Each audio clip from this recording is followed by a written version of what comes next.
Yo, YouTube, what's up with your boy? Sports and Fitness Rants. I'm back, guys. Click that like button. Subscribe to my channel. What's up, y'all? Welcome back, guys. Welcome back. Got another great video for you guys today. As usual, man, we're going to continue to put some respect on Michael Jordan, put some respect on his era, the 80s and the 90s, and continue to set the record straight. Stop the lies, stop the narratives, and stop them from rewriting the history, y'all. And in this video, we're going to talk about how Michael Jordan respected the Utah Jazz fans. That's right, guys. He respected the Utah Jazz fans, and we're going to talk about it briefly in this video and what I mean by that. And I want to thank you guys, man. Everyone across the world, everyone across the states has been supporting my channel, guys. It's truly humbling, guys. All support, man. Like I said, it's you guys joining the membership, you guys commenting, man, sharing your stories, liking the videos, even sharing my videos, sharing the content. Thanks to everyone out there, man. Much respect to you guys. It's truly humbling, man. Real recognize real, man. Shout out to all the real basketball fans. We must continue to stand up, guys. We must. And you guys know what to do. Turn the volume all the way up. Hit that play button. Remember, these videos are for educational purposes. And let's roll. So, yes, guys, it's going to be a brief video, but I wanted to touch on something that I've always been telling you guys on this channel. Michael Jordan respected the fans, right? When we talk about previous eras, right? The 80s and the 90s, right? That's when I grew up watching. When I talk to you about these men, right? And we talk about how these guys respected the fans, and I compare it to this era. What do I tell you guys? What do we highlight?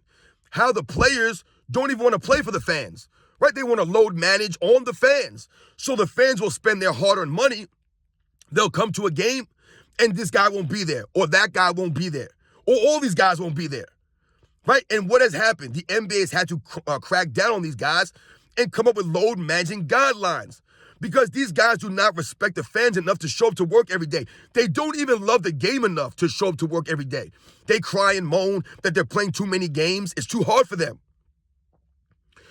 So this exposes this era as it relates to past eras, right? These guys show up to work.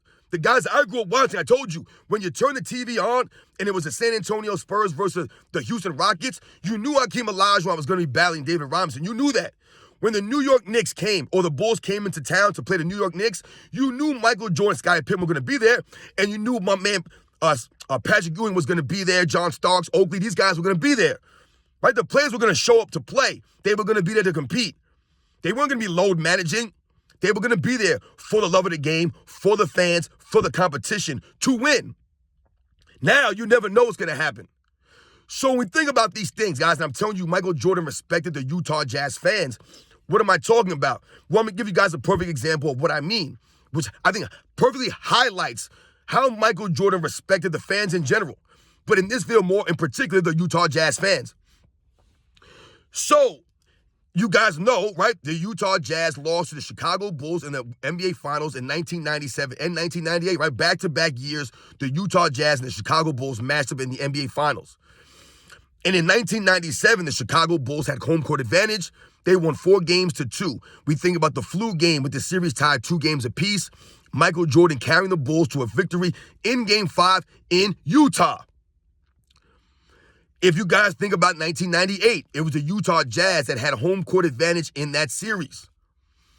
If you guys remember, it was the Bulls who lost the first game to the Utah Jazz. Then the Bulls won the next 3 games. Very close games, except for one game was a blowout win. Every other game was I believe, 3 or 4 point difference in that NBA Finals in 98.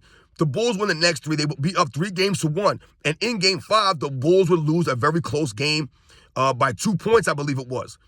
And they had to go back to Utah. Now, remember, the old format used to be 2-3-2. The home court team played 2 games at home, 3 games on the road, and then they had 2 games at home to close the series out. As opposed to now, where it's 2-2, 1-1, and 1, right? You have 2 at home, 2 on the road, 1 at home, 1 on the road, and then the home team has Game 7 at home. It's a difference. It's a big difference there, guys. So, the Bulls were trying to close out that series in Chicago in Game 4. But what happened was the Utah Jazz were resilient and beat the Bulls in that game by 2 points, right? They had to go back to Utah for Game 6. And we all know how Game 6 ended, right? One of the most iconic games in NBA's history. To me, the greatest three-play sequence in NBA's history, guys, was what Michael Jordan did at the end of that game. The way he closed out on both ends, it was just sensational. No one's ever done anything like that before in a closeout game at that level on both ends that way. Never seen it. But after that game ended, guys, and they had the Finals MVP ceremony at the end of the game, remember, they're in Utah now. They brought Michael Jordan up for the Finals MVP award, and Michael Jordan proceeded to thank the Utah Jazz fans and tell them, hey, man, you guys have been great. It's been a tough place to play. Basically giving them their respect, their props, saying, hey, man, we didn't want to come back here for Game 6. We didn't want to, but we had to because we knew how difficult it is to play in Utah. If you guys remember growing up in the 90s, then you guys remember Utah Jazz or the Utah home court was known for being very loud, right? They used to have that decibel meter when you would watch the games to see how loud it would get, right, in the arena. The Utah Jazz were known, the fans, for being hecklers, for being, like I said, really into the game, man. They supported the Utah Jazz. So when we think about that time of the 90s, this is why I always tell you guys, going against the Utah Jazz to try to beat them on the road was very difficult. They were an excellent road team. Right? I mean, an excellent home court team. They had excellent home court advantage. It was tough to play in Utah. Utah was one of the most difficult places to play in the NBA in the 90s. Right? Madison Square Garden was a tough place to play in the 90s. Utah Jazz was a tough place to play. In Chicago was tough to play. In Indiana, the Indiana Pacers teams, it was tough to play in that arena. There were some teams that were known for having a really good home court advantage. Boston Garden, right, in the 80s. Right, remember, they saw the record for the best home court record in NBA. I believe they were 40-1 at home in the 80s. Right? We think about the LA Lakers in the Forum back in the day having that home court advantage. Right? Over the years, certain teams have had great home court advantages, and the Utah Jazz had that. And during that ceremony to give Michael Jordan his Finals MVP, he once again thanked all the Utah Jazz fans and gave them their props, man, and basically said, man, you guys have been great. You guys make it tough for us. We didn't want to come back here. And the Utah Jazz fans applauded him. You don't see many players do this. This is what I'm always trying to tell you guys. Michael Jordan carried himself with class, with honor, and he respected the Utah Jazz fans. He didn't get these guys ejected from the stands. Remember, I told you that one guy would sit directly behind the bench, right, and they would heckle Michael Jordan. You guys remember these things. They had professional hecklers at these games. Michael Jordan never had these guys ejected. What did Michael Jordan always do? And most of the players back in them days, they used it as fuel. And that's what Michael Jordan did. He used all the heckling, right, all the noise that the Utah Jazz crowd would make, and he would use it to fuel himself, right, to push himself against the Utah Jazz, to beat them, right? That's why it means that much more. And he respected the fans for always being there and keeping that same energy, so to speak, right? They kept it from Michael Jordan and the Bulls. That was a tough place to play. And I'm going to put the video up in my shorts. I'm going to put the short video of Michael Jordan, literally what he says to the Utah Jazz fans during that 1998 Finals MVP ceremony, where he literally thanks them and says, man, you guys make it tough for us. We don't like coming here and playing here. It's a tough place to play. The environment, the fans, you guys are great. You support your team. And he thanked them, man.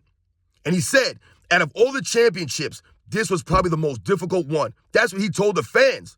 This is probably the most difficult one. Because not only are you going against a stout team like the Utah Jazz, right, for 2 years in a row, you're also going against the Utah Jazz home crowd and their home court advantage.